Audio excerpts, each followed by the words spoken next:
What's up, you guys? Welcome back to my channel. My name is Ashley. For those who are new here, hello and welcome, and for all of my returning subscribers, hey. So today it is the 28th of September and the high is only 59. So I guess it's okay to officially say that summer is over. Obviously the first day of fall was just last week, and the weather here, which I'm in zone 6A, central Ohio, the weather has made a drastic turn. So today I want to get a few things done. It's 12 o'clock on Wednesday. The sirens. So today we are going to do our final summer harvest. I have all of my peppers still in here, but like I said, the weather has changed drastically, and I want to say the lows at night have been around the 40s. So I know for the most part these peppers aren't going to get any bigger. I'm not going to get anything new, so I just want to clear space. I have just a few more things to transplant out, and then we are going to set up row covers, because I am determined to have a fall garden, and so I want to protect what I have going on out here. So first things first, let's go ahead and harvest some peppers.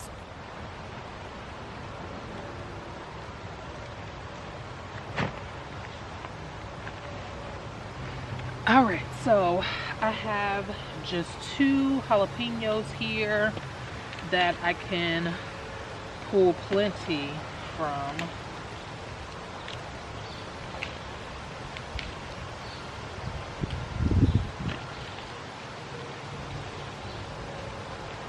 Not just a ton, but I'm just going to cut the plant off right at soil level, because I recently went in and sowed some carrot seeds, so I don't want to disturb the soil any here.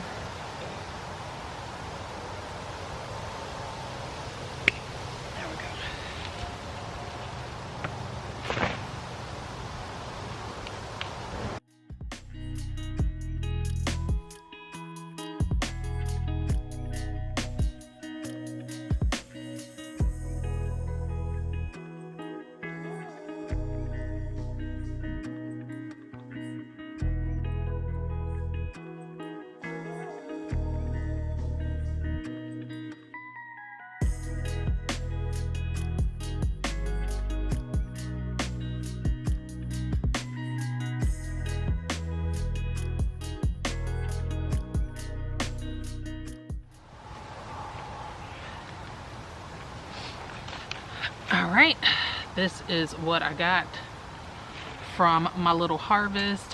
One little bell. These go to Marconi's, you guys. These were by far my favorite this season. They just outperformed every other pepper that I had in the garden, and I just got like little bits of the Trinidadian scorpion. I have one that fully ripened, and I have that in the house because I literally just picked it. So I will probably do some hot sauce with all of these peppers. They'll be kind of mild and spicy peppers mixed in, but a pepper is a pepper, child.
All right, so something I have never done before is grow dahlias, but I am going to attempt to save the tubers. That way I can use these next year in the garden. So the first thing I need to do, obviously, is cut back all of the foliage and the flowers. So I'm definitely taking some of these inside to enjoy, but the rest of this has to be dug up and moved out the way.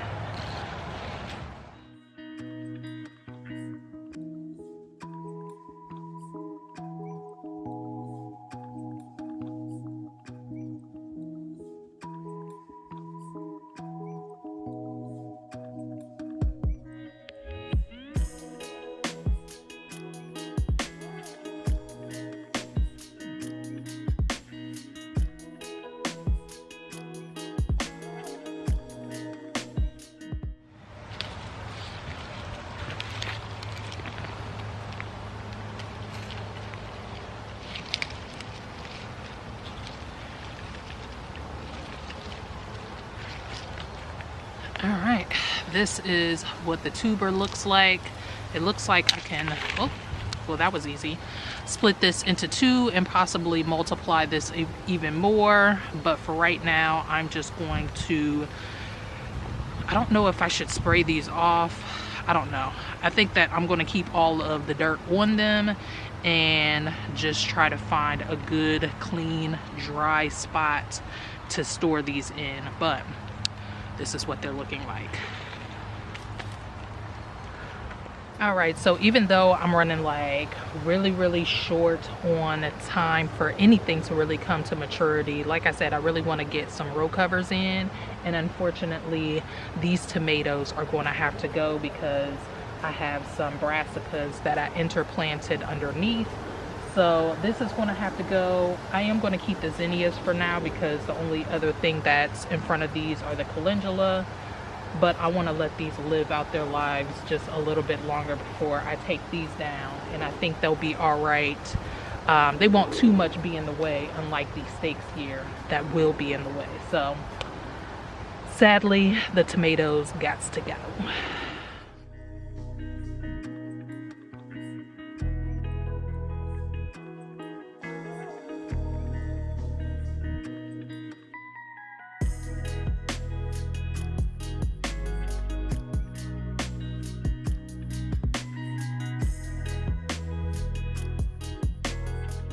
Alright, so the last thing that I was debating whether or not I should pull out was this tromboncino squash. I have been checking this thing daily to see if it is hardened enough by just like doing a thumbnail imprint, and I'm still getting a thumbnail imprint, so maybe you guys can help me out.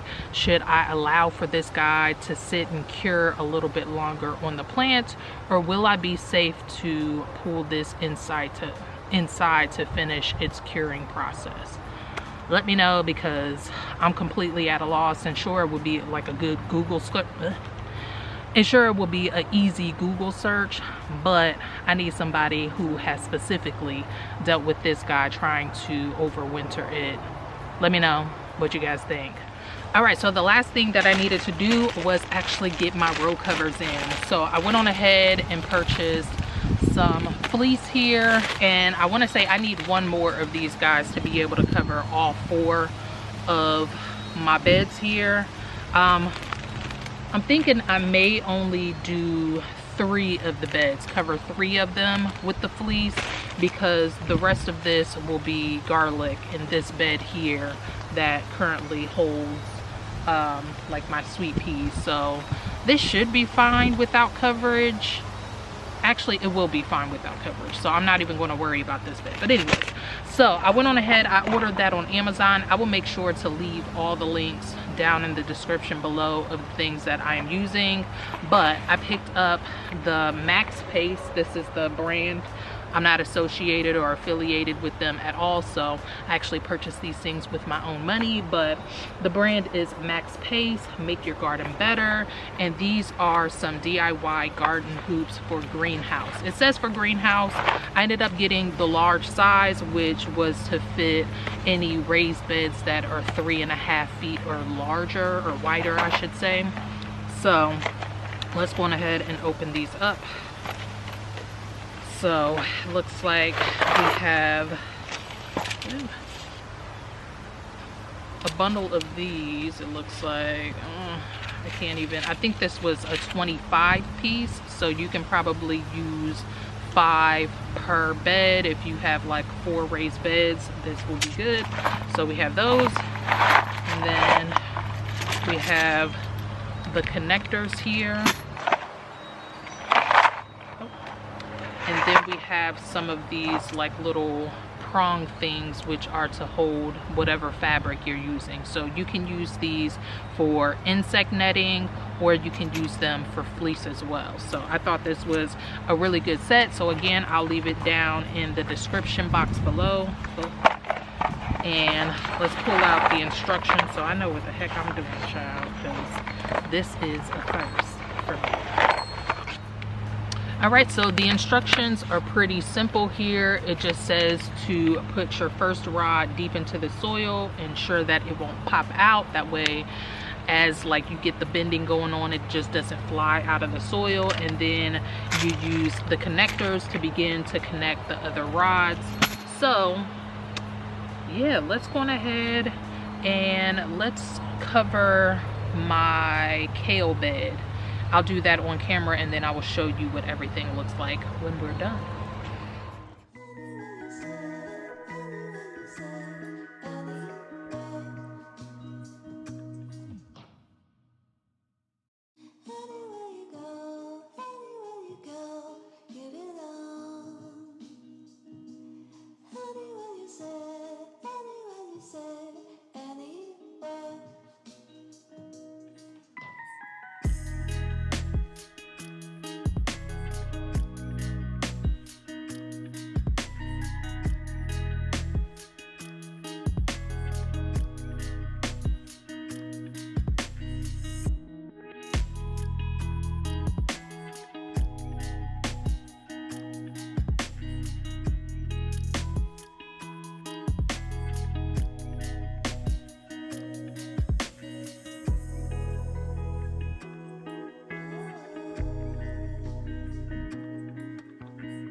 So before you do any sort of row covering, you definitely want to check for pests. So I usually do a BT spray on all of my brassicas. Anytime it's not raining, I do like a check of them and I spray them down at least once to twice a week. If it rains more, obviously you want to reapply once it rains. You also want to pick any worms off, any eggs that you see, because basically you will be trapping all of those things in there to have a feast, child. So you definitely want to do that. Again, do that, please. Also, what I did not realize when I purchased the hoop kit, it meant it was 25 pieces, not 25 like full row covers. So I actually need to purchase more to cover the remaining 2 beds. However, I feel like I may be able to get away with doing like a smaller row cover for the 1 bed, because most of those things are low growing, like my cabbages, radishes, stuff like that. So you won't need to get a large one. However, like greens and kales, they can get pretty tall. Also broccoli can get pretty tall. So I may need to get a larger row cover for the back bed as well. But that is pretty much going to wrap it up for today. So hopefully you guys got some inspiration from this video. If you did, please make sure that you go ahead and hit it with a thumbs up. Subscribe to the channel if you have not already and you've been here a couple of times. What you waiting for, child? So I'm taking my ass inside. I'm cold, I'm sniffling, I need something warm to drink. So until the next time, I wish you all health, wealth, and prosperity. Peace out.